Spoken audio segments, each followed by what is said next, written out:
Hello everyone, it's Joel Davis with United Medical Transportation Providers Group, UITheBroker.com, and Home Care Access. And as you can tell, I'm on the road. Fat man is on the move. Gotta sling that blade, gotta make that hay while the sun shines, which is about to go down, but it's been a long and very successful and eventful day. But I apologize, I just haven't had time to sit down in front of my computer and make a lot of videos, go through a lot of different emails, things like that. So rather than try to read emails and go through a bunch of different emails, I just had some conversations with some of my people, and I wanted to hit a couple of key points. So I encourage you, I'll kind of be all over the place a little bit, talking about some various topics.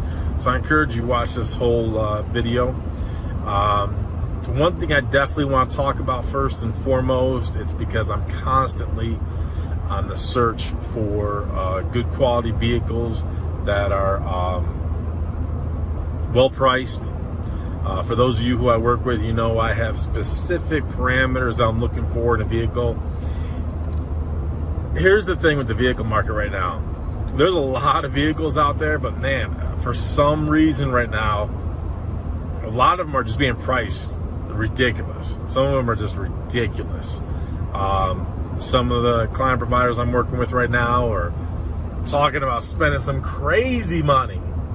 And you don't want to do that. Listen, anybody can spend money. Anybody can spend money, but not everybody can make money. My goal is to help you make money, which means we need to find good deals. If that means we got to wait a little bit longer, dig a little deeper, reach a little further, then so be it. But we got to find good deals. It makes no sense. It's of no utility to spend big bucks buying some vehicles. We don't even have contracts in hands, and we're trying to get vehicles out there that are just going to put us in a financially precarious situation. We don't want that. You know, when we're talking about that whole scamdemic, and I literally had multiple client providers who had to liquidate, some went bankrupt. I mean, I had some guys who were out there trying to, you know, buy $50,000 and $60,000 vehicles. We don't want that. I got one client provider right now talking about Mobility Works and some of the high-priced vehicles they're trying to get them in. I'm telling you, a lot of those traditional dealers and manufacturers that retrofit vehicles when they come off the assembly line, the Mobility Works of the world, I mean, they're all about sales. They're not about helping you build your business. They're not about helping you increase your top line, your bottom line, making sure that your business is profitable. They want sales. They want that commission. They want the fast cash. They want it now. They don't care about your business long term. I don't care what they say. They're full of it. I mean, you got some new vehicles now. You have literally some of these new Ford Transits coming out. They're like $80,000. That's insane. I promise you, you don't need that. And you don't want that. You don't want to take on that financial burden. That's why a lot of my client providers who did go bankrupt during the scamdemic, it's because they were too overextended. Do not put yourself in that situation. Again, it's easy to go out there and spend money. It's hard to make money. And the easiest way to make money is to save money. So we gotta find good deals. I promise you. I know it's sexier. I want brand new Ford Transits. Are you trying to feed your ego or the ego of your customers? Because I promise you, your customers don't care. Your customers they want to make sure that you show up on time. They get to their appointments on time. Of course, they want a nice vehicle. They want it clean. They don't care if it's a Ford Econoline. If they don't care if it's a Ford Transit. I'm not against Ford Transits, but I mean, we're not going to pay stupid money. We cannot pay stupid money. We need to build our businesses wisely, smartly. We have to protect the capital investment, protect the cash flow, which means we do not invest unwisely in assets that feed our ego/emotion. Remember, we make our decisions on the margin. We do not make our decisions based on emotion. So don't try to feed your ego. Oh, I'm going to have the best vehicles. No. People don't even care about the best vehicles. They don't care if they're the newest vehicles. Sure, we want them clean. People care about capacity. If I'm trying to get a contract with a facility, a government agency, I need capacity. I need to be able to do more with less. So capacity is key. Not do I have the newest Ford Transit. Not do I have a Ford Econoline. Ford Econolines ended in 2014. They were replaced by the Ford Transits. The Ford Transits, again, they're good vehicles, and they got a lot of options. You could move this and move that and swap this and swap that. And that's what helps drive up the price. Again, it looks great. It sounds great. Is it a necessity? No. The 2015 Transits, anyone watching this, you're looking at used vehicles. Do not waste your time. Do not purchase a 2015. Those are the worst Transits. That was the first year they came out, and they were garbage. So avoid the 2015 Transits. They continue to get better. Now they got so many bells and whistles. Ford Transits have so many bells and whistles. That's how they're justifying hiking the price. Again, new Ford Transits coming off the assembly line are in the 80s of thousands of dollars. Do you need that to start your business? You are flipping insane if you go that route. Again, if I'm working with you one-on-one, I got specific parameters of things I'm looking for. Sometimes if we get some with higher mileage, the price could go down. If we want the price to go up, we can get lower mileage, newer year, a lot of different things we could do. It all depends on what the best deal is, where you're located, what we can get. But my point is, listen, right now,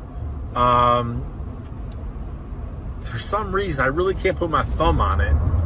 Prices, in my opinion, are just inflated. So that's why for some of you who I'm working with, again, you got to be patient. We gotta look for good deals. All I want are good deals, bottom line. If I don't get good deals, I want no part of it. So gotta be patient. A couple other things. Again, I told you I was gonna be all over the place. You know, I've mentioned before in previous videos, you gotta question everything. Question everything. Question me, fact check me, verify me, everything. We get a lot of emails. We've been getting a lot of emails about home care access, about working with us, doing the coaching, the DVD series. That's awesome. Love it. Look forward to working with you guys. Again, when I tell you to question everything, be careful, because I saw some videos for other people who are trying to sell home care stuff, and they are totally trying to sell absolute BS. As in, they're trying to get you to chase after, they're trying to appeal to your emotion and chase fast money. Case in point, they're talking about your private pay, why you want private pay clients. They're suggesting that you can get private pay clients who want your home care service to service 24 hours a day, 365, and how on average you're going to average around $25,000 a month, yada, yada, yada. And they make it sound so good. They want you to open up the wallet. They want you to give them $25,000, and they're going to train you, and they're going to teach you how you can get one single private paid client who you could work 24/7 around the clock, and you're going to profit $25,000 a month. I couldn't believe it when I saw it. It is absolute and utter BS, total BS. Anyone trying to feed you that type of line, that type of what essentially amounts to get rich quick, it's an absolute scam.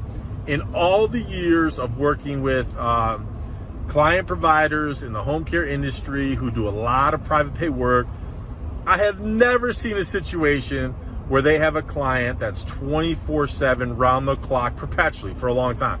Sometimes they'll do it for something like a respite situation, or sometimes a hospice, but those are few and far between. Even then, you're not going to get them.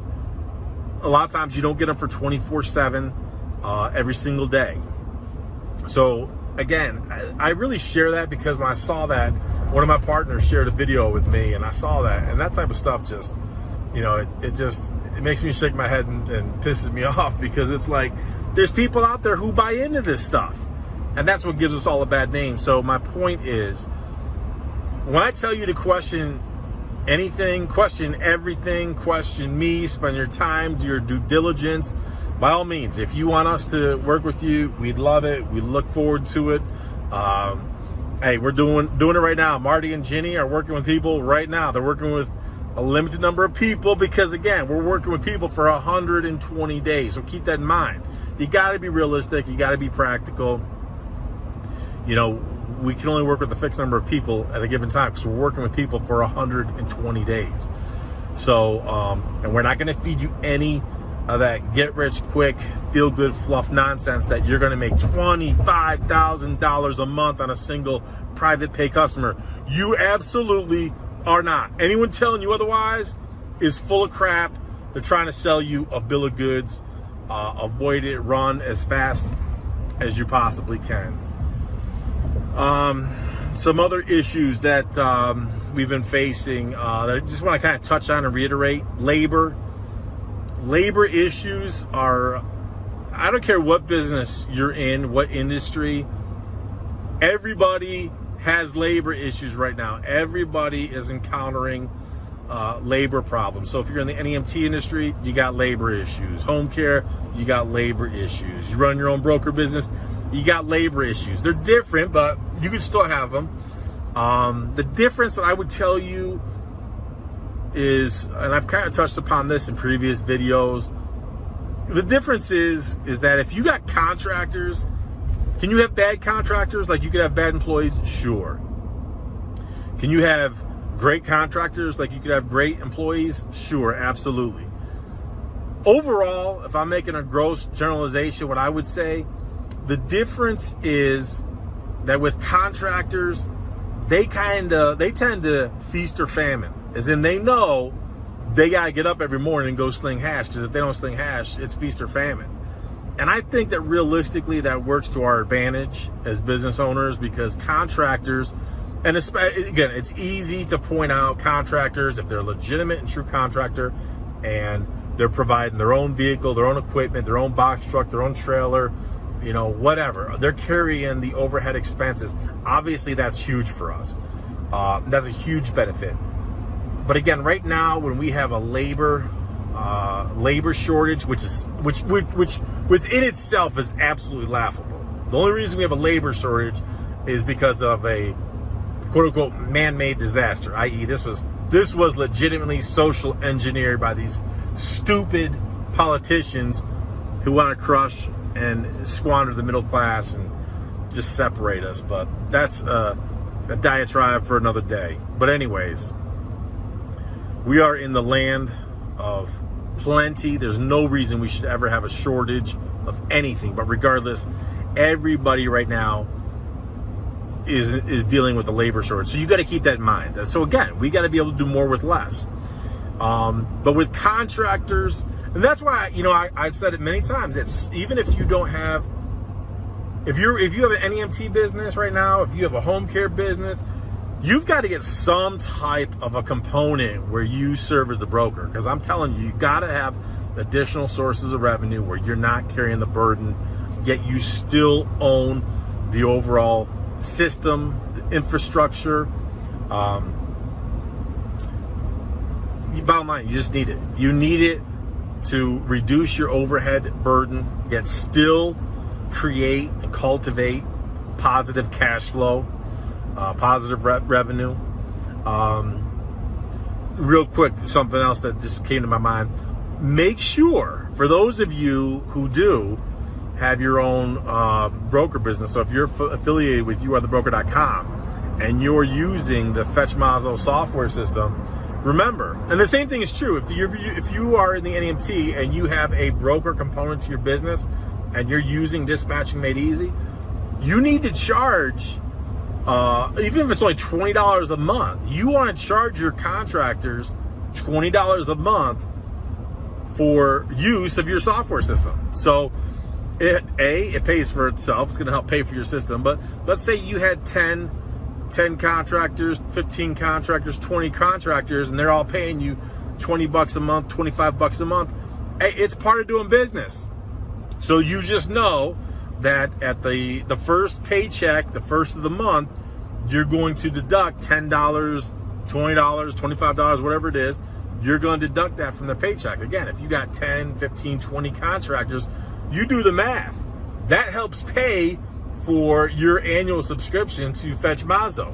If you are using Dispatching Made Easy, it pays for your, Dispatching Made Easy is only $97 a month. If you got a handful of contractors out there and hey, they're making good money, but you got to charge them, it's the cost of doing business. Just like you provide your own car, you provide your own insurance, you provide your own fuel, you provide your own cell phone. You gotta help pay for the software. You are using the software. It's a business expense for you. You're using this software to help make money. So you got to pay a fixed amount of money. So definitely use that to help negate your costs. So it's a huge benefit. With employees, obviously you can't do that. But with contractors, you can. Again, it's just one of those. It's just one of those added benefits, luxuries, flexible opportunities, if you will, that you have with contractors that you just don't have with employees. So take advantage of that. And obviously there's a lot of other benefits with contractors that we talked about and we've talked about in other videos, but definitely with regards to the software that you're using, leverage the software, charge them a small monthly fee. Couple other quick things. I know it's getting dark, so I'm gonna cut this off here. I'm driving back east to New York, but did you see how, again, I keep telling you to question everything. Did you see how, I mentioned this because I get all these emails, people talking about accessibility to hospitals and nursing homes and facilities, different policies and procedures regarding PPE and accessibility and everything. Did you see how, I think it was Moderna, I'm almost positive it was Moderna, they said that they anticipate that this COVID scamdemic is going to be here for at least another year. Now, mind you, again, I will always harken back to flatten the curve. Remember flatten the curve for 2 weeks? And everyone was cool with it. All right, man, we'll suck it up for 2 weeks. We're at 2 years. We're now at 2 years. So if they're saying another year, does that mean that we're looking at what? Another decade? I mean, if we're using the same philosophy, the same timetable, they told us to flatten the curve for 2 weeks and we're into this nonsense for 2 weeks. And now people are losing their jobs and mandates and passports and all this kind of crap. Things are out of control. So my point is, do not take everything at its face value. Question everything. When you got these people telling you another year, man, you better prepare for longer than that. That's why I say you have got to have a diverse and dynamic business model. You've got to grow your way through it. Flatten the curve, went from 2 weeks to 2 years and counting, and now they're saying another year. Again, go look at Australia. Go look at Australia. Look how they're handling it. And we're not far behind in certain places here. But my point is, you have got to have a growing and diverse business model that allows you to grow through this insanity. Of course, you've got to be compliant with any type of facility that you're serving. You want to be compliant, meet their policies, procedures, expectations, make your staff, make the clients feel safe. We talked about some of that in previous videos. But again, man, just question everything. Work on building a diverse business model. I know it's getting dark and there's a lot of more things I could talk about, but I just wanted to put this out there to start answering some of the questions because we got so many emails, so many topics, and it's just, again, I love it and I appreciate it. So continue to share your comments, your thoughts, your feedback. For sure, send us emails. But I just wanted to put something out there to help answer some of the common topics. Again, I use the analogy of the iceberg. If you got a couple people asking you something, there's a lot more people that you don't see who are thinking, feeling, seeing the type of scenario. So I wanted to share some of that with you. So definitely enjoy. Stay tuned. Stay safe. When you do, I'll see you at the top.